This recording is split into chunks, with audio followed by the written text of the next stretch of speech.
அங்கதான் நீர் பையில கட்டி இருக்குட்டாங்க. அதுக்கு என்ன பண்றது சார்? நீங்க சொன்னீங்களே சீர்வரிசை, திஸ் இஸ் உன் கை மசூர் கடுக்கும்னு கிரைண்டர் கொண்டு வர, மிக்ஸி கொண்டு வர.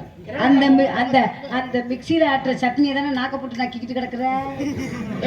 இந்த கிரைண்டர்ல ஆட்டுற மாவு இட்லியை ஊத்தி நல்லா புசு புசு புசு புசு.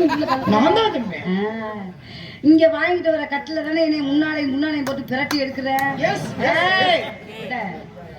நீங்க சொன்னீங்களே நம்ம மாப்பிள்ள நல்லா இருக்கணும் அப்படின்னு மொத்தம் வீட்டுல இருந்து ஒரு ஏடிஎம் மிஷின் கொடுத்தாங்க. என் அறிவு கண்ணை திறந்துட்டீங்க. ஏண்டா எடுவட்ட எரும மாட்டு பேர் தூய்மையாக பேச வேண்டும் சொன்னேன். தூய்மையாக பேச வேண்டும் சொன்னேன். என்னடா சங்கத்தினே நீங்க சொன்னீங்களே ஏடிஎம் மிஷின், உனக்கு தான் கல்யாணம்னு நான் பெரிய மிஷினா தூக்கிக்கிட்டு வரேன். அப்பயே தவக்குன்னு போட்டுக்கலாம், தவக்குன்னு எடுத்துக்கலாம். நான் ஒரு 5000 ரூபாய் எடுத்துக்கலாமா? நீ இதுல உக்காரிய முதல்ல முக்கியமா உனக்கு இந்த மிஷின் முக்கியமா? நான் கேக்குற மிஸ் ராதா செல்வி சொல்றியே, அந்த மிக்ஸில ஆட்டுறதாட்ட சட்டையை போட்டு நக்குற, அதுல ஆட்டுற கிரைண்டர் ஆட்டுற இட்லியை தாண்ட லப்ல பண்ணி கழுக்குறேன்றியே. நான் சட்டினை நக்குவேன், இட்லியை திங்கிறேன். நீ ஓத்தாமல இத்தனைக்கும் கரண்ட் பிள்ளையாரு ஓத்தா புருஷனா கட்டுவேன். ஆம்பளை நான் கட்டுறேன். இங்க பார், ஒரு ஆம்பளை என்னைக்குமே தலை நிமிர்ந்து நடக்கணும்னா ஒரு பெண் கையில தான் இருக்கு. அதே ஆம்பளைக்கு தொங்கிருச்சுன்னு வச்சுக்க, அது ஏற்கனவே ஒரு பொண்ணு தொங்கிட்டு தானே கிடக்கு. தலை தலை அதுவும் பொம்பளை கையில தான் இருக்கு. ஆனா ஒரு தெரியுமா, கை போடாதீங்க, ஒரு மாதிரியா இருக்கு பனி நேரத்துல. சும்மா கிட்ட என்ன ஆனா இருமா, இந்த பார்ட்டி நிறைய பேருக்கு தெரியாது. இரு நீ டான்ஸ்னு தெரியும், நான் பப்புன்னு தெரியும்.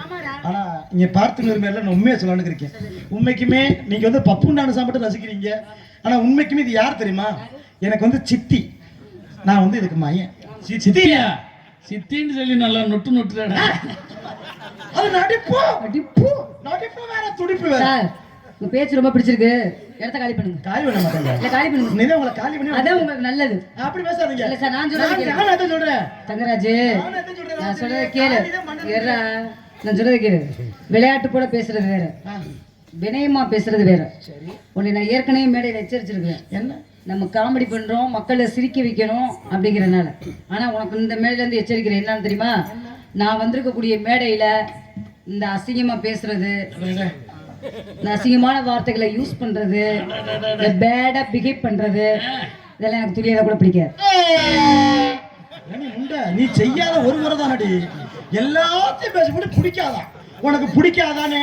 மைச்சட்டுக்கார டீசருக்கு சென்னைக்கு ஒரு டீசர் வச்சிருக்கல, எதுக்குடா எடுத்து ஊத்து பணம் பிடிக்காம பாப்பா. என்னடா எங்க அக்கா பத்தி என்னடா தெரியும் உனக்கு? என்னடா எல்லாரும் விளக்கு ஏத்துனா வீட்டுல விளக்கு தான் எரியும். எங்க அக்கா குளிச்சுனா வீடே எரியும். எரியும்டா, உனக்கு எரிய போற மூடிக்கு உட்காருங்க. யாருக்கு எரியுது பாப்போம். பெரிய சுரட்டையா இருப்பாரு மேடம், நம்மளை விட அவன் மூத்த சுரட்டையா. தெரிஞ்ச விஷயம் வேலைன்னு பாக்கணும்ல, செஞ்சா செய்வீங்கல்ல, செய்வேங்க, பட்டு பட்டுன்னு செய்வீங்க. நம்புறேன் செய்யற. அதனால பங்கு அடிச்சேண்டி